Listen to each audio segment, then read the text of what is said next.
दोस्तों स्वागत है आपका हमारे YouTube चैनल में। तो देखिए चर्चा चल रही थी गुप्तकालीन राजवंश की, और गुप्त काल में जो है आपने चर्चा हमने कर रखी है कि संस्थापक श्री गुप्त, फिर उनके बेटे घटोत्कच, फिर उनके बेटे चंद्रगुप्त प्रथम, फिर समुद्रगुप्त के बाद जो है चंद्रगुप्त द्वितीय विक्रमादित्य, और चंद्रगुप्त द्वितीय विक्रमादित्य के बाद कुमारगुप्त प्रथम महेंद्रादित्य।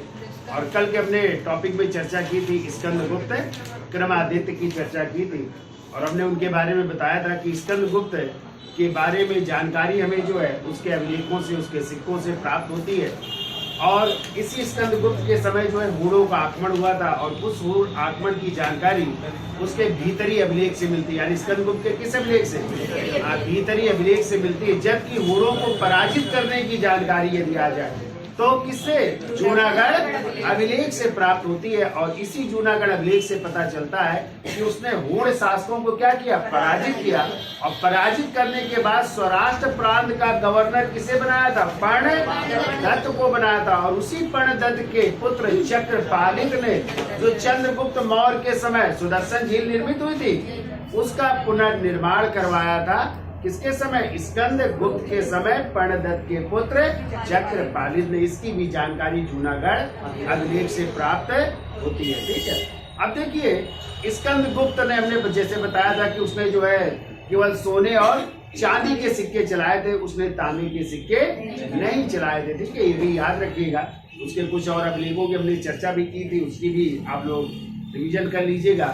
अब देखिए स्कंदगुप्त के बाद जो अगले शासक आते हैं गुप्त वंश में, उनको परिवर्ती गुप्त कालीन शासक के नाम से जाना जाता है। और इस परिवर्ती गुप्त जो शासक है उनमें पहला शासक आ रहा है, उसका नाम है पुरुगुप्त। तो हेडिंग डाल लीजिए, पहला शासक है पुरुगुप्त। छोटे छोटे हैं, ज्यादा जानकारी नहीं देना है, मेन चीज लिख लीजिए पुरुगुप्त। और पुरुगुप्त का टाइम लिख लो 467 से लेकर के 473 ईस्वी तक। 467 ईस्वी से लेकर के 473 ईस्वी तक। ठीक है, ये इनका टाइम है। अब देखिए इनके पिता का नाम क्या था? तो पिता का नाम लिखिए कुमारगुप्त प्रथम। पिता का नाम था, देखिए कुमारगुप्त प्रथम। यानी ये स्कंदगुप्त के क्या थे? भाई थे। ठीक है, स्कंदगुप्त के भाई थे। तो पिता का नाम था कुमारगुप्त प्रथम।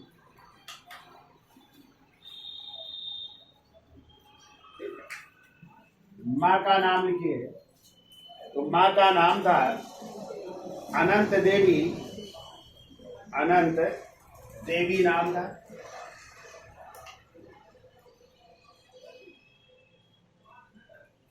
माँ का नाम लिखिए अनंत देवी नाम था। ठीक है, जबकि इनकी पत्नी का नाम था, तो पत्नी का नाम लिखिए, पत्नी का नाम था चंद्र देवी।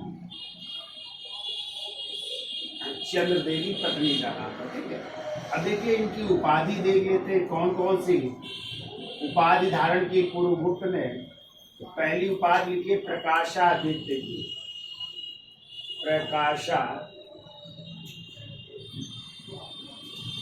की उपाधि धारण की थी।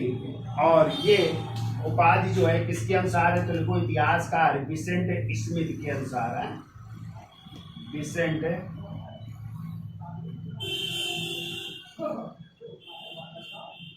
इतिहासकार विसेंट स्मिथ के अनुसार जो है उन्होंने ये उपाधि धारण की थी। ठीक है, अब देखिए अगला पॉइंट लिखिए, तो लिखिए भीतरी अभिलेख में, भीतरी अभिलेख में, भीतरी अभिलेख कहाँ से है? कल हमने चर्चा की थी, गाजीपुर उत्तर प्रदेश में ना। तो देखिए याद रखना भीतरी अभिलेख है, पोस्ट में चाहे लिख लो गाजीपुर उत्तर प्रदेश। ये भूल जाओ, कई बार जब याद करोगे, कई बार लिखोगे, तब ये याद रहेंगे आपको। देखिए भीतरी अभिलेख से पता चलता है कि, भीतरी अभिलेख से पता चलता है कि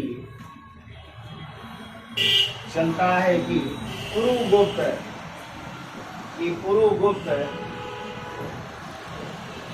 को स्कंदगुप्त का सौतेला भाई कहा गया है। कि पुरुगुप्त स्कंदगुप्त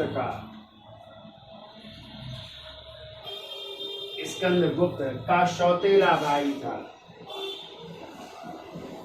स्कंदगुप्त का सौतेला भाई था। ये जानकारी मिलती है कि सब लेख से भीतरी अभिलेख से प्राप्त होती है। ठीक है, फिर अगला पॉइंट लिखिए। कहते हैं पुरुगुप्त ने, अगला पॉइंट लिखो, पुरुगुप्त ने, इसने जो है वैष्णव धर्म को छोड़ दिया और कौन सा धर्म अपना लिया? बौद्ध धर्म। इसीलिए ध्यान रखिएगा, कभी कभी आता है कि गुप्त वंश का धर्म क्या था। तो देखिए, गुप्त वंश के शासक सभी धर्मों को ज्यादातर मानते थे। कुछ शासक मिलेंगे जो ज्यादातर जो है वैष्णव धर्म के अनुयायी थे, कुछ शासक आपको जो है ऐसे मिलेंगे जो शैव धर्म के अनुयायी है। ठीक है, और जैसे इनकी हम चर्चा कर रहे हैं पुरुगुप्त की, तो ये किस धर्म का अनुयायी है? बौद्ध धर्म का अनुयायी है। इसलिए इस धर्म को कभी आ जाए और आंसर वहां पे हो पौराणिक धर्म, तो आंसर क्या मारेंगे? पौराणिक धर्म मारेंगे। ठीक है, क्योंकि ये सभी धर्मों को मानने वाले अलग अलग शासक, कोई बौद्ध धर्म को मान रहा है, कोई शैव धर्म को मान रहा है, और ज्यादातर जो है शासक वो किस धर्म के अनुयायी थे? वैष्णव धर्म के अनुयायी थे। और उन्होंने कौन सी उपाधि धारण की थी? भागवत की उपाधि भी धारण की थी। तो भागवत यानी विष्णु के उपासक क्या कहलाए? भागवत कहलाए। उन्होंने उपाधियां भी धारण की थी, परम भागवत जैसी नहीं, कौन से शासकों ने। तो कभी आ जाए तो पौराणिक क्वेश्चन कई बार आया हुआ है, तो वहां पे आंसर रहता है बौद्ध, जैन, शैव, और एक आंसर होगा पौराणिक धर्म। तो क्या मारेंगे आप? पौराणिक धर्म मारेंगे। ठीक है, तो लिखिए अगला पॉइंट। देखिए, इसने वैष्णव धर्म को छोड़कर बौद्ध धर्म को अपनाया था। या पुरुगुप्त ने, ऐसा लिखो, पुरुगुप्त ने वैष्णव धर्म त्याग कर, या वैष्णव धर्म छोड़कर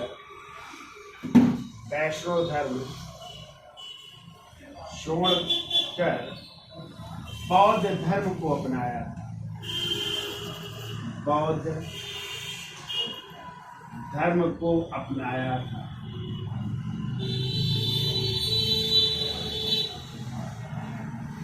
किस धर्म को अपना रहा है? बौद्ध धर्म को अपना रहा है। ठीक है, अब हेडिंग डाल लीजिए कुमारगुप्त द्वितीय। कुमारगुप्त द्वितीय, तो चलिए इधर डाल लेते हैं, छोटे छोटे हैं, इधर डाल लीजिए कुमारगुप्त द्वितीय। और इनका टाइम लिखिए 473 से 76, 473 से 476 ईस्वी। ठीक है, तो देखिए एक पॉइंट लिखना है। देखो, पुरुगुप्त के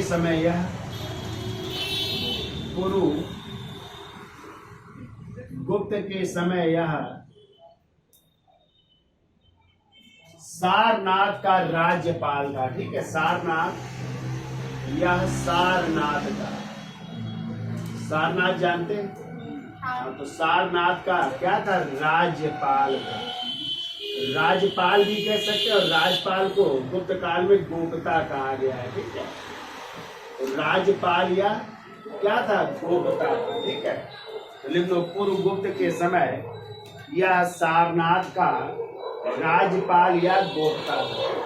फिर कुमारगुप्त के बाद हेडिंग डाल लीजिए बुद्धगुप्त। तो इतना लिख लीजिए, फिर अगली हेडिंग डाल लेते हैं, इसके साथ ले लो, आगे चलते हैं।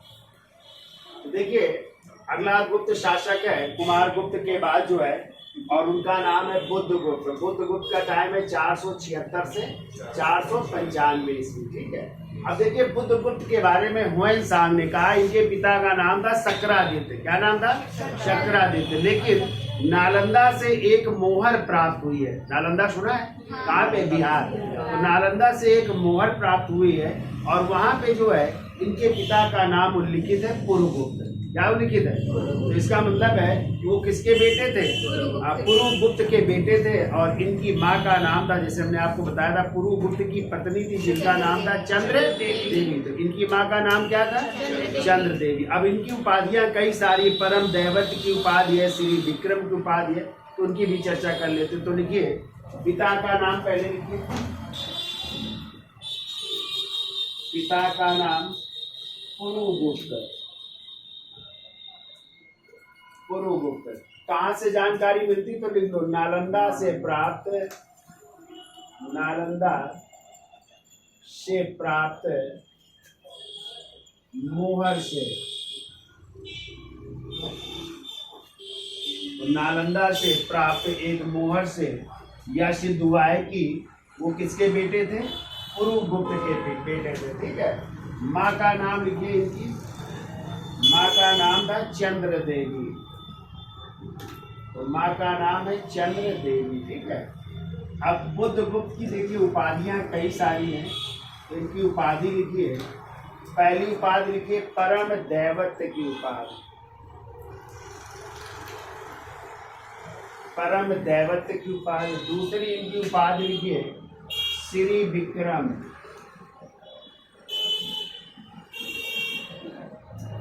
दूसरी उपाधि लिखिए श्री विक्रम। और ये उपाधि मिली है स्वर्ण मुद्राओं में, है सोने के सिक्कों में ये उपाधि लिखित है, स्वर्ण मुद्राओं में है। तो श्री विक्रम उपाधि मिलती है। ठीक है। फिर देखो तीसरी उपाधि लिखिए परम भट्टारक। परम भट्टारक महाराजाधिराज। परम भट्टारक महाराजा धीराज। और ये उपाधि मिली है, एक ताम्रपत्र मिला है, पीछे भी हमने चर्चा की थी, दामोदर। ठीक है। दामोदर ताम्रपत्र, दामोदर ताम्रपत्र अभिलेख से उपाधि मिल रही है। कौन सी? परम भट्टारक महाराजा धीराज। और दामोदर कहाँ पे पड़ता है? दामोदर जो ताम्रपत्र अभिलेख है, ये कहाँ से मिला है? बंगाल में। और इस बंगाल में जो है इसका नाम क्या था? दामोदर जो ताम्रपत्र है, इसका नाम हमने पीछे लिखाया है पुंडवर्धन।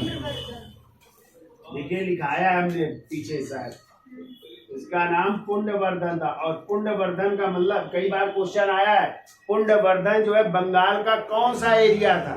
पूरा, पश्चिम, उत्तर, दक्षिण। तो याद रखिएगा ये उत्तरी बंगाल था। कौन सा बंगाल? हाँ, ये कई बार पूछा गया कि पुंडवर्धन बंगाल का कौन सा भाग था, तो आपको याद रखना उत्तरी बंगाल। तो वहीं से मिला है। ठीक है, पुंडवर्धन से। और पुंडवर्धन का मतलब उत्तरी बंगाल। ये दामोदरपुर ताम्रपत्र अभिलेख। तो वहाँ पे कौन सी उपाधि मिली है? परम भट्टारक महाराजा धीराज। ठीक है। फिर देखिए कहते हैं बुद्धगुप्त भी बौद्ध धर्म का अनुयायी था। कौन से धर्म का? हाँ, ये भी बौद्ध धर्म का अनुयायी था। और इसने कहते हैं नालंदा जो बौद्ध विहार था, तो कहते हैं उसको बहुत सा धन दान में भी दिया था। तो लिखिए देखो बुद्धगुप्त बौद्ध धर्म का अनुयायी था। बुद्धगुप्त बौद्ध धर्म का अनुयायी था। बौद्ध धर्म का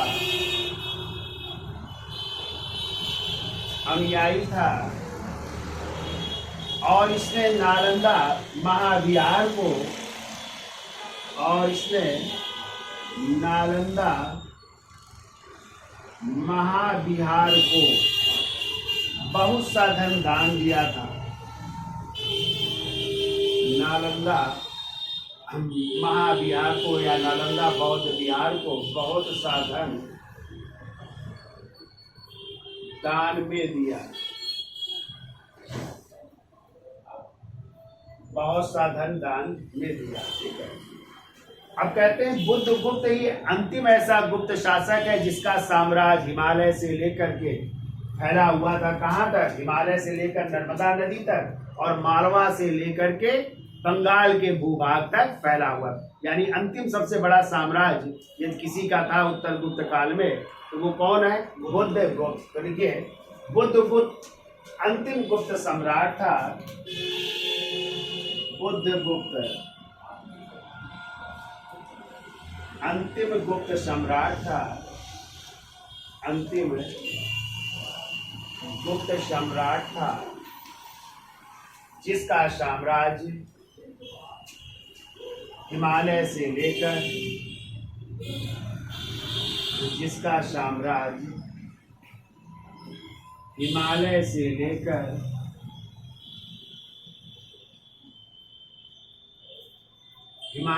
लेकर नर्मदा नदी तक,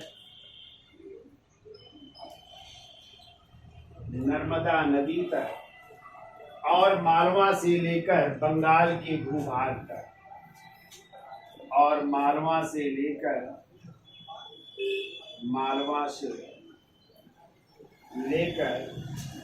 बंगाल के भूभाग तक, बंगाल के भूभाग तक फैला हुआ था।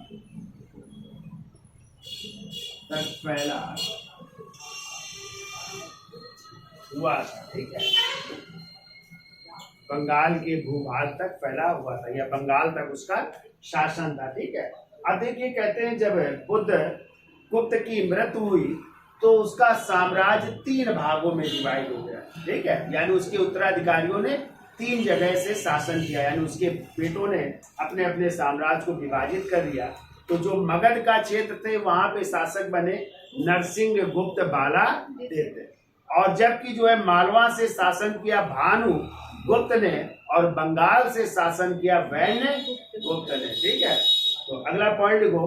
देखिए बुद्ध गुप्त की मृत्यु के बाद गुप्त साम्राज्य 3 भागों में विभाजित हो गया। बुद्ध गुप्त की मृत्यु के बाद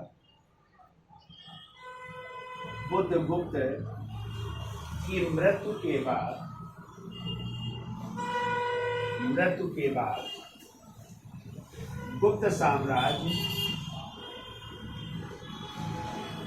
3 भागों में विभाजित हो गया। 3 भागों में विभाजित।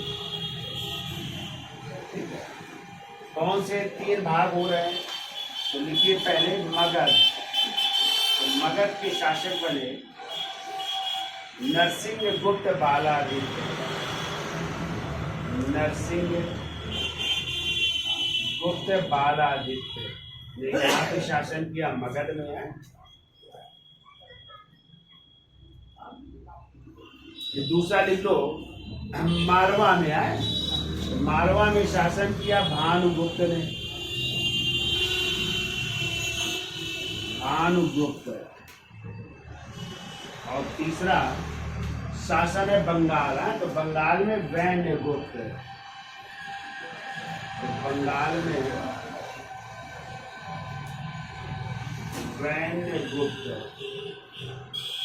ठीक है, तो ये पहली हेडिंग डाल लीजिए, मगध के शासक की नरसिंह गुप्त बालादित्य किया। और यही नरसिंह गुप्त बालादित्य था जिसने किसको पराजित किया था? हूण शासकों को। और कहते हैं संभवतः तोरमार कहीं कहीं नाम मिलता है कि उस हूण शासक को पराजित किया था। और पराजित करने के बाद जो है कहते उसने अपनी माँ के कहने पर उसे छोड़ दिया था। तो ऐसा हुआ था कि जो है पहले जो है ये नरसिंह गुप्त बालादित्य हूण शासक को जो है क्या भेजते थे? टैक्स भेजते थे। ठीक है, तो टैक्स भेजने के बाद जो है लेकिन फिर भी बालादित्य ने जो है जो हूण शासक थे उन्होंने इस पर अटैक कर दिया। तो फिर पराजित कर देते ये नरसिंह बाला गुप्त, पराजित कर देते। तो कहते हैं वो जो हूण शासक था वो कश्मीर भाग गया। ठीक है, तो पराजित करने के बाद बंदी भी बना लिया गया था, लेकिन माँ के कहने पर उन्होंने छोड़ दिया था। ये जानकारी भी मिलती है, ये भी याद रखिएगा। तो हेडिंग डाल लो नरसिंह गुप्त बालादित्य। टाइम लिख लो 495 से 510 ईस्वी। इसकी साल ले लो, हेडिंग डाल लीजिए। तो हेडिंग डाल लीजिए नरसिंह गुप्त बालादित्य, जिसने कहाँ से शासन किया? मगध से। कहाँ से? अब मगध का शासक है या मगध से शासन कर रहा है। ठीक है, मगध का शासक।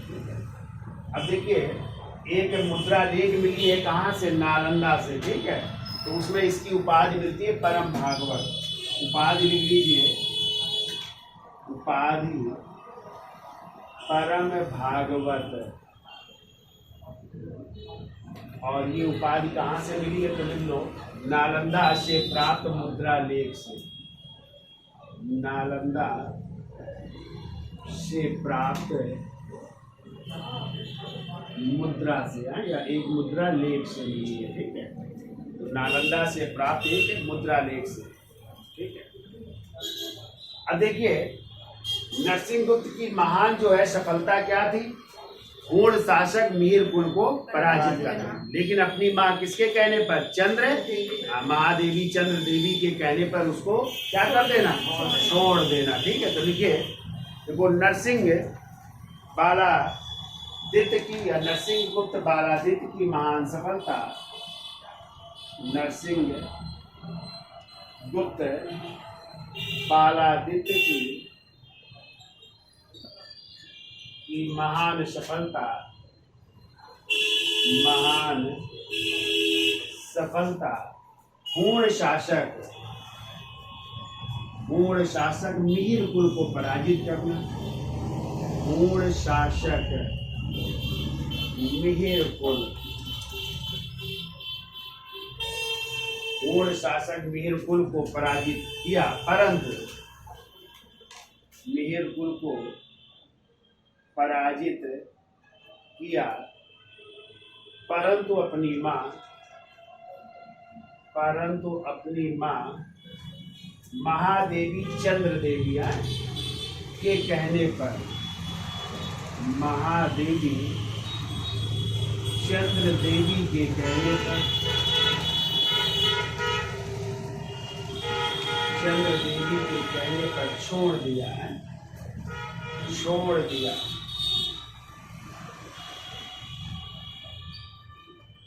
ये उसकी महान सफलता है, ठीक है। फिर ये बौद्ध मतानुयायी नरसिंहगुप्त, ये भी बौद्ध धर्म का अनुयायी है। देखिए, बौद्ध मतानुयायी नरसिंहगुप्त बौद्ध विद्वान वसुबंध का शिष्य था। बौद्ध विद्वान, और उनका नाम था वसुबंध। वसुबंध का शिष्य था। वसुबंध का शिष्य था, ठीक है। और कहते हैं इसी के समय वसुबंध का निधन भी हुआ था। लिख लो, इसी के समय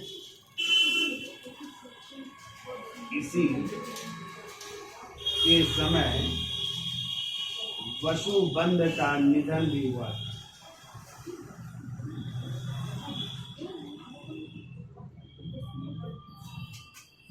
वसुबंध का निधन हुआ भी था, ठीक है। ये भी उल्लेख मिलता है। अब आइए, अगले शासक है भानुगुप्त। हेडिंग डाल लीजिए, भानुगुप्त। और भानुगुप्त का टाइम जो है 510 ईस्वी माना गया है, ठीक है, या गुप्त संवत 191 ईस्वी। हेडिंग डालिए, भानुगुप्त। टाइम है गुप्त संवत 191, या ईस्वी में करोगे तो 319 इसमें जोड़ दोगे, ठीक है। क्या आ जाएगा? 9 1 10, 9 1 10, 1 11, 510 क्या हो जाएगी? ईस्वी, ठीक है। और इसी भानुगुप्त के समय का एक अभिलेख है जो है एरण अभिलेख। कौन सा अभिलेख? एरण अभिलेख, ठीक है। इसी 510 ईस्वी का, इसको एरण अभिलेख भी कह सकते हैं, इसे ईरान अभिलेख भी कह सकते हैं, और इसे इंग्लिश में इस तरह भी लिख सकते हैं, एरण अभिलेख, ठीक है। तो ईरान इसी ई से ईरान भी लिखा, एक बार ये बीसीएस में आ चुका है, ठीक है। कि सती प्रथा का अभिलेखीय प्रमाण कहाँ से मिला है, आपको याद रखना है। वहां पे ईरान ना लिख करके क्या लिखा था, हिंदी में ईरान अभिलेख लिखा था, और इंग्लिश में क्या लिखा था, ईरान। तो इसी को ईरान भी पढ़ सकते हो, ईरान भी पढ़ सकते हो, ठीक है।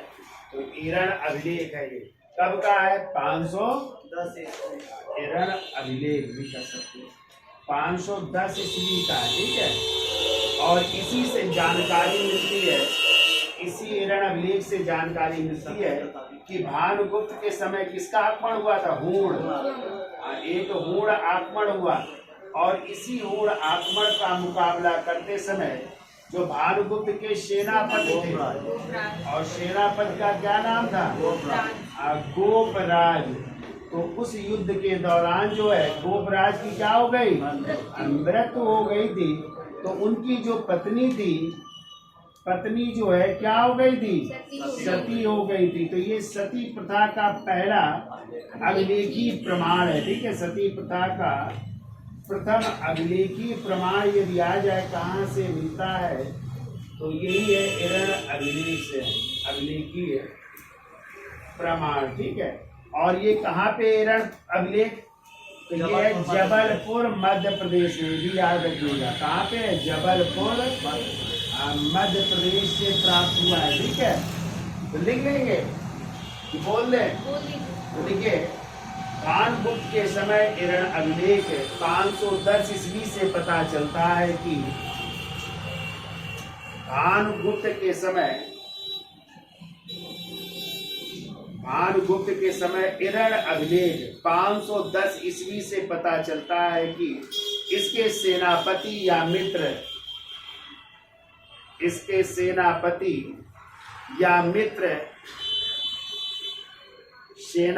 या मित्र गोपराज, सेनापति या मित्र गोपराज हूण शासकों के विरुद्ध लड़ता हुआ मारा गया।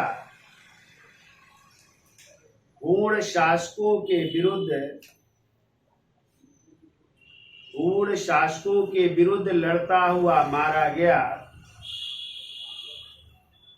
तो उसकी पत्नी अग्नि में सती हो गई, या सती हो गई, कुछ भी लिख लो। सती का मतलब जो अग्नि में जल करके मर जाती थी, ठीक है। तो उसकी पत्नी अग्नि में सती हो गई,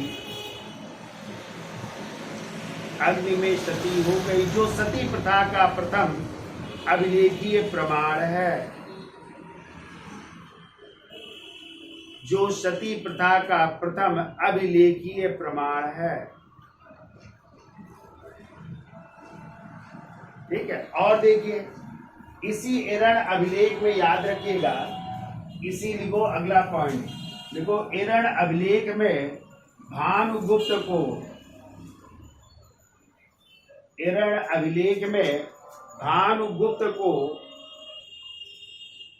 जगत प्रवीर पार्थ,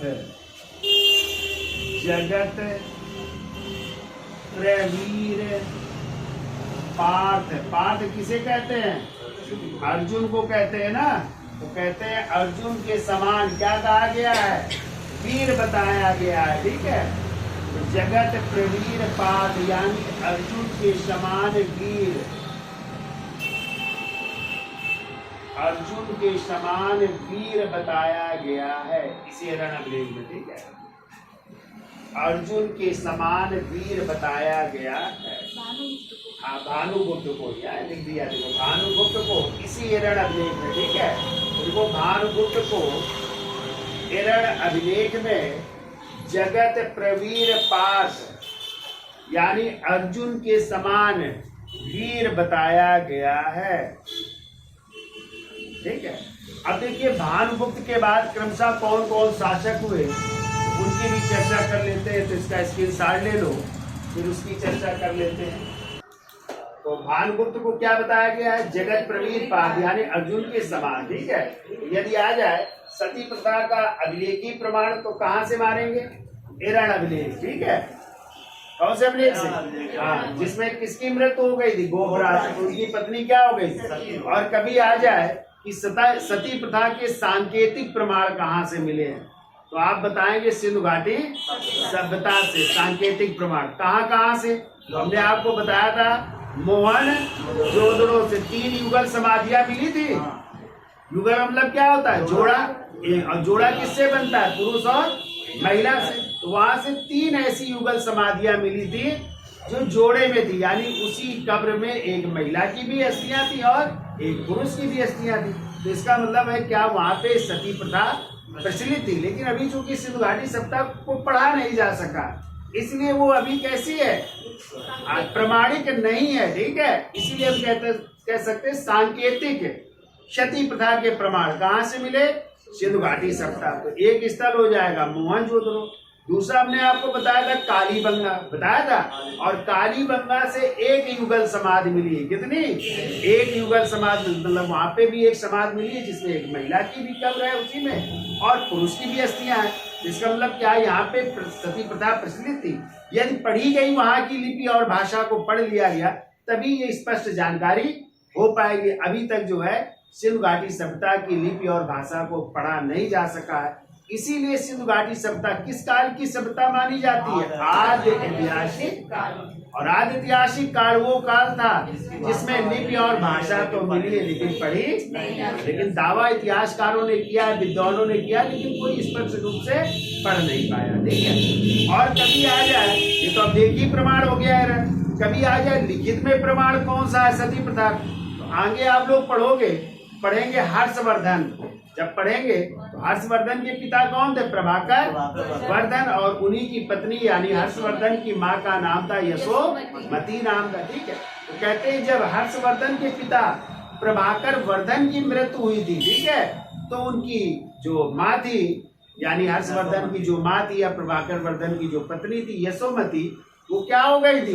सती हो गई थी। तो वो भी एक लिखित प्रमाण है। तो अभी आया था टीजीटी में क्वेश्चन कि हर्षवर्धन की माँ यशोमती किस नदी के किनारे सती हुई थी? तो वहां पे भी याद रखिएगा सरस्वती नदी के किनारे, जो प्राचीन क्या थी? सरस्वती नदी, उसके किनारे जो है वो सती हुई थी। ये भी याद रखिएगा। ठीक है, तो ये आपके कैसे प्रमाण है? सती प्रथा के सांकेतिक प्रमाण हो गए, अभिलेखी प्रमाण हो गए और लिखित प्रमाण हो गए। ठीक है, जबकि आप लोग जब पढ़ोगे जौहर व्रत का प्रथम प्रमाण तो पढ़ेंगे जो सिंध के राजा थे दाहिर, तो उनकी पत्नी थी रानी बाई। नहीं तो जब सिंध के शासक दाहिर की युद्ध में जो है शावर का युद्ध लड़ा था ना या रावर का युद्ध, तो उसमें किससे? मोहम्मद बिन कासिम से क्या हो गए थे? पराजित हो गए थे। तो उनकी जो पत्नी थी रानी बाई या माई रानी, तो वो क्या हो गई थी? जौहर व्रत का उन्होंने पालन किया था। तो वो जौहर व्रत का पहला उदाहरण होगा। ठीक है, फिर आगे जौहर व्रत के पालन आप लोग और पढ़ोगे। रानी पद्मावती जो चित्तौड़ की शासका थी, राणा रतन सिंह की पत्नी थी, उन्होंने भी जौहर व्रत का पालन किया था ना। ऐसे वहाँ के राजा जो है रणथंभौर के राजा, उनकी पत्नी ने भी जौहर व्रत का पालन किया था। ठीक है, तो आगे राजपूतों में भी जौहर प्रथा प्रचलित थी। ठीक है, लेकिन ये सती प्रथा के अभिलेखी प्रमाण। चलिए आगे लिख लेते हैं। तो देखो, देखिए भानुगुप्त के बाद वैन्यगुप्त, भानुगुप्त के बाद एक एक लाइन में लिखना है। ठीक है, भानुगुप्त के बाद कौन बना शासक? वैन्यगुप्त। अब वैन्यगुप्त की उपाधि लिख लीजिएगा। इसकी उपाधि है द्वादश दित्य है। उपाधि लिख लीजिए द्वादश दित्य या द्वादशादित्य है। द्वादश दित्य इसकी उपाधि है। ठीक है, तो द्वादश दित्य है। वैन्यगुप्त के बाद लिखिए कुमार गुप्त तृतीय है। फिर कौन बना? कुमार गुप्त तृतीय।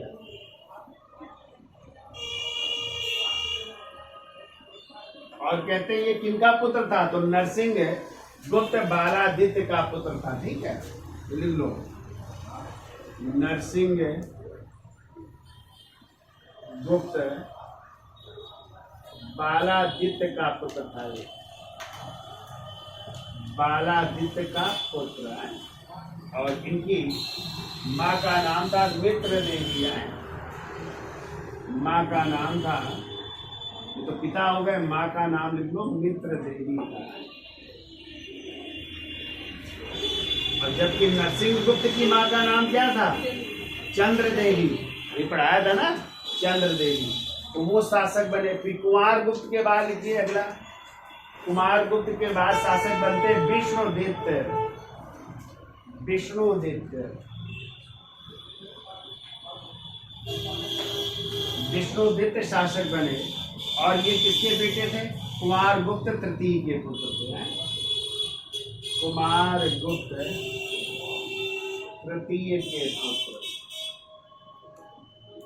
कुमार गुप्त तृतीय के पुत्र, ठीक है। तो कहते हैं ये अंतिम रूप से जो है शासक था कौन? विष्णुदित्य है। और फिर कहते हैं ये शासक जो गुप्त शासक थे, इन्होंने 550 ईस्वी तक शासन किया। देखो गुप्त शासकों ने अंतिम रूप से 550 ईस्वी तक शासन किया।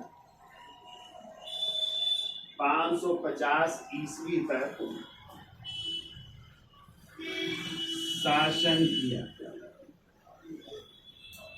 550 ईस्वी तक अंतिम रूप से शासन करते, ठीक है। अब हमने बताया था गुप्त काल को जो है क्लासिकी युग भी कहते हैं ना, या स्वर्ण युग भी कहते हैं, या पेरिक्लीज युग भी कहा जाता है, ठीक है। तो लिख लीजिए, देखिए गुप्त शासकों के शासनकाल को भारतीय इतिहास में गुप्त शासकों के शासनकाल को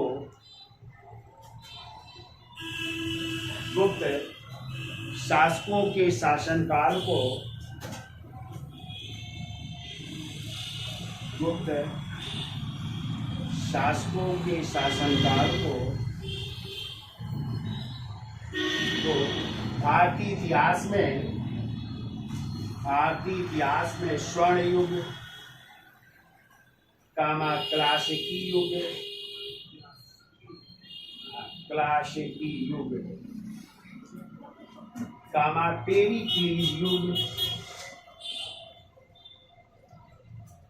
पेरिक्लीज युग के नाम से जाना जाता है। पेरिक्लीज युग के नाम से जाना जाता है, ठीक है। तो देखो स्वर्ण युग किसने कहा? तो लिख लो के.एम. मुंशी ने, यानी कन्हैया लाल माणिकचंद मुंशी ने इसको क्या कहा? स्वर्ण युग कहा, ठीक है। और पेरिक्लीज युग किसने कहा? तो वार्नेट महोदय है, एक इतिहासकार है, ठीक है। तो देखो वार्नेट महोदय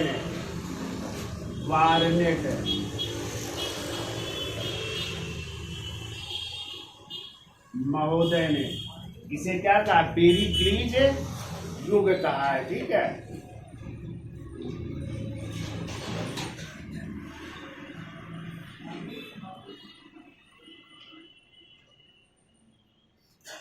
फिर वो विसेंट स्मिथ ने, एक पॉइंट और लिखो, तो वो इतिहासकार विसेंट स्मिथ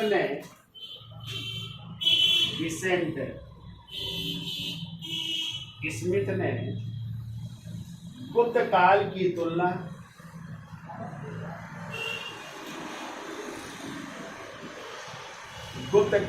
तुलना इंग्लैंड के एलिजाबेथ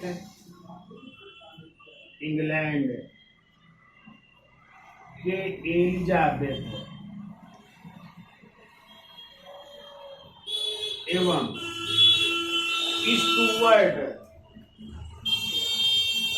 स्टुअर्ट राजाओं के शासनकाल से की है। स्टुअर्ट राजाओं के शासनकाल से की है। राजाओं के शासनकाल से की है, यानी इन राजाओं के समान था। कौन सा वंश? गुप्त वंश था, ठीक है। फिर को रमेश चंद्र मंजूमदार ने और अल्तेकर महोदय ने, RC मंजूमदार, आप लोग पूरा नाम लिख लो है, रमेश चंद्र मंजूमदार है, रमेश चंद्र मंजूमदार एवं AS अल्तेकर, यानी पूरा नाम लिखो आनंद, देखो अनंत सदाशिव अल्तेकर, AS अल्तेकर, तो देखो अनंत सदाशिव अल्तेकर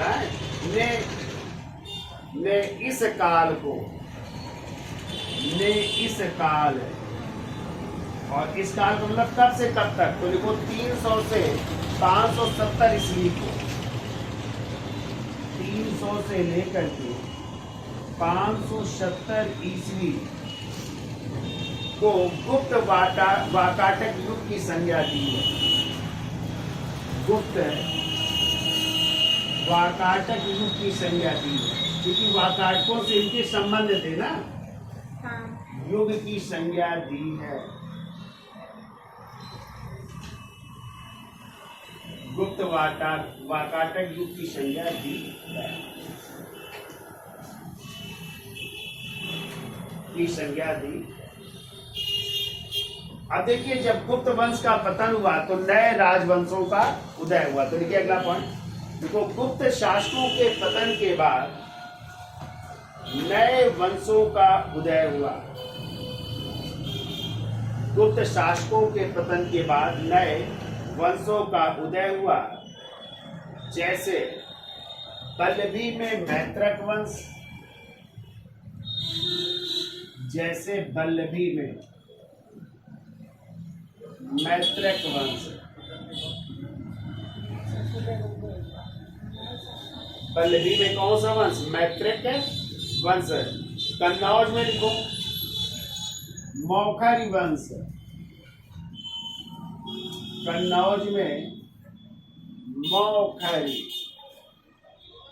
वंश। और हर्षवर्धन की जो बहन थी ना, क्या नाम था, राजश्री, उसका विवाह होगा मौखरी वंश के राजा ग्रह वर्मा के साथ है। और तीसरा लिखो थानेश्वर में, थानेश्वर में, इसी को जो है पुष्यभूति वंश भी कहते हैं या वर्धन वंश भी कहते हैं, जिसके हर्षवर्धन थे, प्रभाकर वर्धन, राजवर्धन है।